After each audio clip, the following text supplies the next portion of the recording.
Hi, my name is EvertMcDowell. I'm a senior consultant with McHayden Consulting. Today I'm going to talk to you about a risk-free charitable gift annuity program. First, a little background on myself. Interestingly enough, I've never been a fundraising professional. I have an MBA in finance, but that really doesn't mean much of anything. I was a financial professional for over 15 years, but more importantly, I was a volunteer. And so I know the lay side of the fundraising table. Was chair of the Washington Adventist Hospital Foundation for 6 years. I was part of the Planned Giving Committee at the Washington National Cathedral. And I helped co-write Whitman Walker's Planned Giving campaign. I am just a note of caution here. I am no longer a financial professional, and I do not sell any financial products or represent any financial institution. Today's retirees are looking for income. Interest rates remain at historic lows. There's a lot of talk about inflation coming at some point, but still interest rates in the safe investments are yielding under 2%. So it's very difficult for someone to put a lump sum somewhere and look for a reasonable source of income. This is where charitable gift annuities can play a very interesting role, because they can provide a very attractive source of income to a donor. This is how it works. Very quickly and briefly, a donor can give a lump sum to a charity, and in return, the charity promises to pay that donor an income for a set period of time. The income is paid out of or made up of a function of the donor's age and a prevailing interest rate factor that you can either get from PSI or you might already have. At the end of the period, any remaining funds go to the charity. Now, it can be attractive because life expectancy comes into play, and so the older donor can get much higher interest payments on the money that they donate. There is significant downside, however. The charity in this case bears all the risk. The end that the charity is going to get at the end of the period is unknown, and it's very expensive and complicated program to administer. And if your donor is younger, say 55 to 60, the interest payments are not as attractive. Most importantly, there is tremendous liability exposure to the charity and potentially also to the volunteers overseeing the investment. This is because the charity is legally obligated to pay the income whether the money's there to pay for it or not. But there is a risk-free alternative that I'm going to talk to you today about, and this involves the modern variable annuity. And specifically, it's the deferred variable annuity. And here's how they work. It's a contract between the owner of the annuity and the insurance company. The donor or the contract holder puts funds into the annuity contract, and these funds are invested in sub-accounts. Financial professionals are not allowed to call these mutual funds, but if you think mutual funds, you get the general idea of how the money is invested. In return, the contract comes with certain guarantees. The money is contractually accessible, or the money in the contract is fully accessible at any time after the surrender period is over. Now, depending on the contract, there may be a surrender period or there may not be. It varies from contract to contract. But if there is one, after this period is over, the funds are fully available for withdrawal. And while the funds are in the contract, they're non-taxable. Generally speaking, only natural persons, human beings, are allowed to own an annuity, with the one exception, and that is charities. Do not confuse this with an immediate annuity. An immediate annuity is where someone gives money to the insurance company. In return, the insurance company pays them an income. They die the next day. The insurance company keeps all the money. This is not what we're talking about. But the magic here is in the guarantees.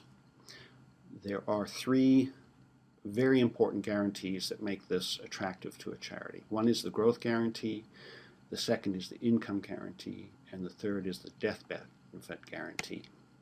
Let me give you an example on the growth guarantee. I've got three columns here. There is the one I call real money, and this is money that gets put into the contract and gets invested. If you withdraw the money at any time, this is the amount of money you would get in each year as represented here. Then there's income money.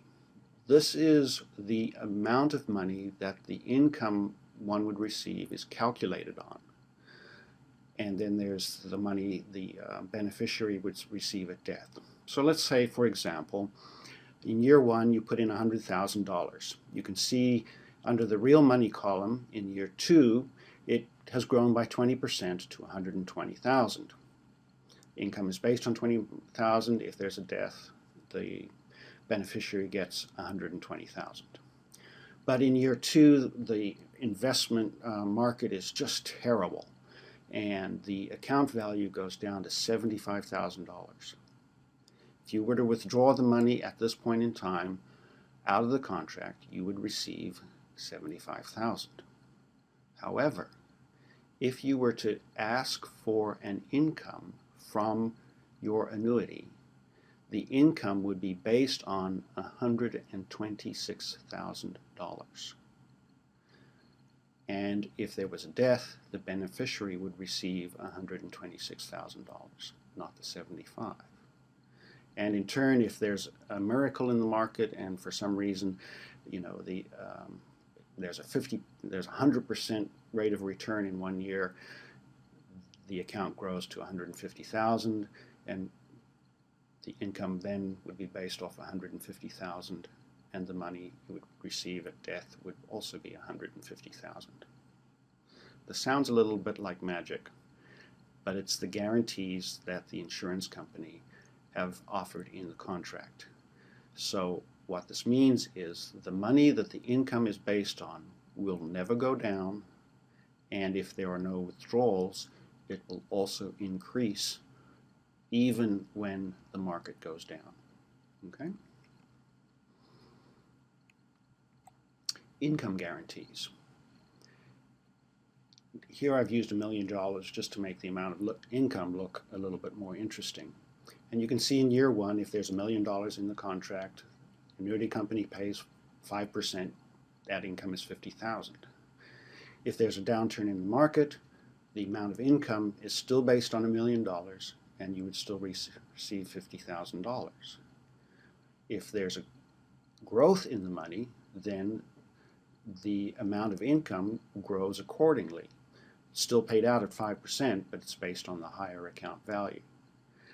And if the market goes down and the investments lose money, you still would receive that high water mark of income based on 1.2 million and get 60,000. So you can see why this is or can be a very attractive way to generate income for someone in retirement. But keep in mind the percentage of income paid varies by annuity issuer and can be a function of someone's age at the point of income. But how does it work with the charity? First of all, the charity agrees to enter an income arrangement. The donor agrees to enter an income arrangement with the charity. The timing of when that income would start is finalized. It could start within a year of making the donation to the charity. It could start in 10 years. It's a matter of what the donor is trying to achieve. So the donor gives the money to the charity. The charity then buys the annuity contract, and the charity is the owner and the beneficiary of the contract. The annuity company then pays out the income at the appointed time. You can see with the contractual guarantees, you have taken away all the investment risk associated with a traditional gift annuity program. Upon death, or it could be at another set time, the charity would then receive the death benefit of the contract. Alternatively, the charity can set this up as a lead kind of gift where the charity receives the income instead of the donor, and then the donor would receive the death benefit. There's a number of different ways that you can structure this type of arrangement. What are the benefits? Well, as I said, there's no investment risk to the charity or to the donor. There is no administration once this is set up. Now, there may be some sort of tax reporting, but you'll have to check with your tax advisor on that point. So there's no liability either to the charity or to the volunteers overseeing the program. All risk is transferred to the insurance carrier, and so it can fit quite well. There are some very important words of caution, however. Variable annuity contracts are extremely complex products. It is important that you connect yourself with someone who understands these very well.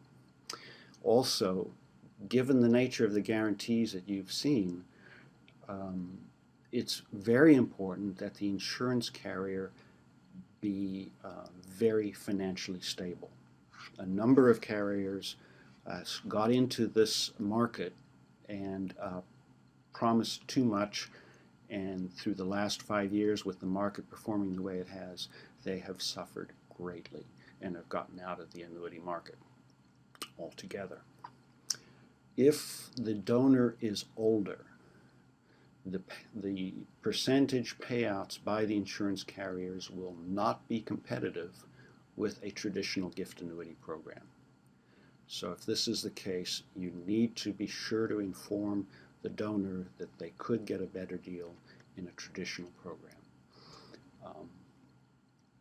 You will also need to work with a financial professional, obviously. Be certain that this professional is an expert in annuities. As I said before, these are very complex products. The fine print does make a difference.